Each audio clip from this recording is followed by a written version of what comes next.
Festa e Greqisë, dita e Jos, është kremtuar edhe në fshatin Boboshtic të Korçës. Ceremonia ka nisur me një doksologji në kishën e fjetjes së Hylinces në Boboshtic, ndërsa ashtu si çdo vit, një ceremoni përkujtimore është zhvilluar edhe në varet 200 vjeçare të fshatit Boboshtic, në nderim të ushtarëve grek të rënë në luftën italo-greke në vitin 1940.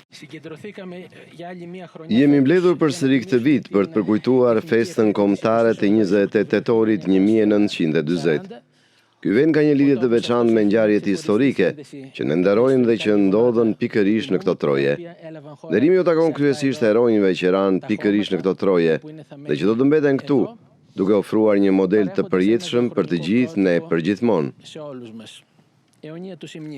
Të pranishmit kanë vendosur kurora me lule pranë memorialit të ndërtuar në varet e vjetra të këtij fshati, në nderim të ushtarëve grek të rënë gjatë luftës italo-greke. Në vijim është organizuar edhe një pritje në kuadër të kësaj feste, ku morën pjesë autoritete vendore si dhe përfaqësues të institucioneve greke. Në fjalën e tij, konsulli grek shprehu edhe një herë mbështetjen e Greqisë për Shqipërinë, sa i takon antarësimit në familjen europiane.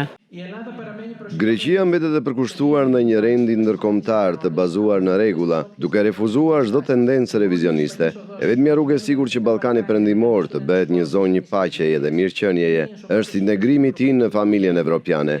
Greqia mbetet një nga nxitësit kryesore të këtij procesi.